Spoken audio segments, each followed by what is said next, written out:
નમસ્કાર મિત્રો અને વડીલો, તમારું બધાનું ગુજરાતી સ્ટોરી ચેનલમાં સ્વાગત કરું છું. દીકરાએ કરાવ્યા પોતાના પિતાના બીજા લગ્ન. કારણ જાણીને ગળગળા થઈ જશો. જો આ સ્ટોરી તમને પસંદ પડે તો આ ચેનલને સબસ્ક્રાઈબ, લાઈક, શેર અને કમેન્ટમાં અભિપ્રાય જરૂર બાજુમાં રહેલ બેલ આઇકનને જરૂર ઓન કરજો, જેથી તમને આવી અવનવી સ્ટોરી સાંભળવા મળે. અને હા, કમેન્ટમાં જય શ્રી કૃષ્ણ લખવાનું ભૂલતા નહીં. એક માણસ 45 વર્ષનો હતો ત્યારે તેની પત્નીનો સ્વર્ગવાસ થઈ ગયો. આથી લોકોએ તેને બીજા લગ્ન કરી લેવાની સલાહ આપી. આટલું જ નહીં, દરેક સગા સંબંધીઓએ કહ્યું કે તારે બીજા લગ્ન કરી લેવા જોઈએ. અને દરેક લોકોએ તેને સમજાવવાની કોશિશ પણ કરી.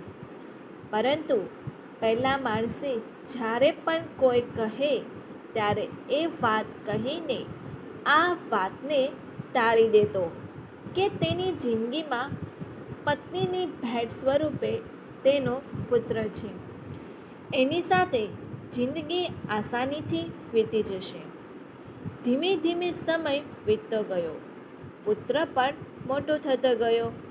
જ્યારે પુત્ર વ્યસ્ત થઈ ગયો ત્યારે તેને આખો કારોબાર પોતાના પુત્રના હવાલે કરી દીધો અને પોતે રિટાયર્ડ લાઈફ જીવવા લાગ્યા. એટલે કે ક્યારેક ક્યારેક પોતાની તો ક્યારેક ક્યારેક મિત્રોની ઓફિસે બેસીને સમય વિતાવવા લાગ્યા. ધીમે ધીમે પુત્ર લગ્ન કરવા લાયક થવાથી તેના લગ્ન વિશે વિચાર્યું. આટલું જ નહીં, પરંતુ પોતાના પુત્રના ધામધૂમથી લગ્ન પણ કરાવ્યા. જો આ સ્ટોરી તમને ખૂબ ગમતી હોય તો આ ચેનલને સબસ્ક્રાઈબ, લાઈક અને તમારા દરેક મિત્રો સાથે શેર જરૂર કરજો. લગ્ન પછી તે વધારે પડતા નિશ્ચિત થઈ ગયા અને આખું ઘર વહુને સોંપી દીધું. ધીમે ધીમે પોતે બધી જવાબદારીઓમાંથી મુક્ત થઈને આરામનું જીવન જીવવાની કોશિશ કરી રહ્યા હતા.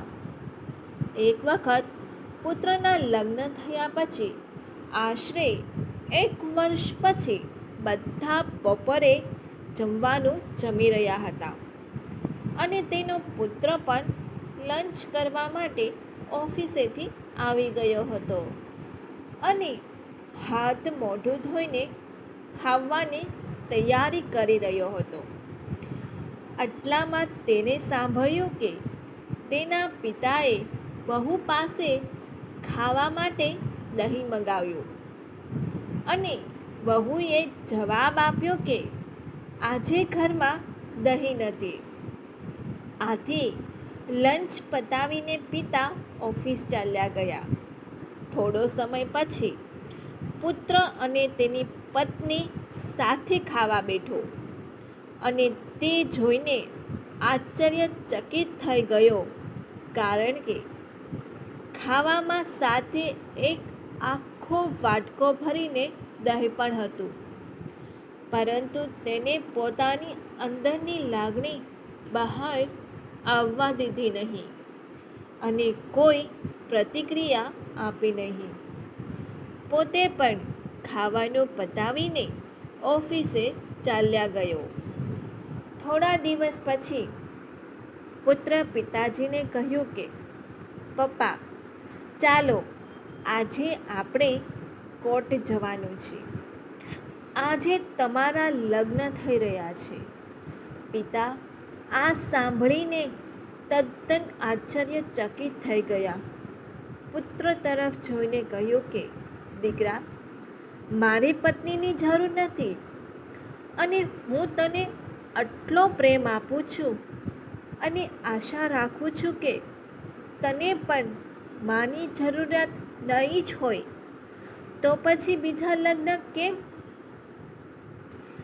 ત્રાયણથી ધીમેથી કહ્યું, પિતાજી, હું મારા માટે મમ્મી નથી લાવી રહ્યો કે તમારી માટે પત્ની પણ નથી લાવી રહ્યો. હું તો માત્ર તમારા માટે દહીંનો પ્રબંધ કરી રહ્યો છું. કાલથી હું ભાડાના મકાનમાં તમારી વહુ સાથે રહીશ અને તમારી ઓફિસમાં એક કર્મચારીની જેમ પગાર લઈશ. આથી તમારી વહુને પણ દહીંની કિંમતનો અંદાજો આવે. આ ભલે કદાચ એક સ્ટોરી હશે, પરંતુ આ સ્ટોરીમાં ખૂબ જબરદસ્ત મેસેજ આપવામાં આવ્યો છે કે જો મા બાપ આપણા માટે એટીએમ કાર્ડ બની શકતા હોય તો આપણે એના માટે આધાર કાર્ડ તો બની જ શકીએ છીએ. જો આ સ્ટોરી તમને પસંદ પડી હોય તો દરેક લોકો જોડે શેર કરજો. આવી સ્ટોરી સાંભળવા માટે આ ચેનલને સબસ્ક્રાઈબ, લાઈક, શેર અને કમેન્ટમાં અભિપ્રાય જરૂર આપજો. બાજુમાં રહેલ બેલ આઇકનને જરૂર ઓન કરજો, જેથી તમને અવનવી સ્ટોરી સાંભળવા મળે. જય શ્રી કૃષ્ણ.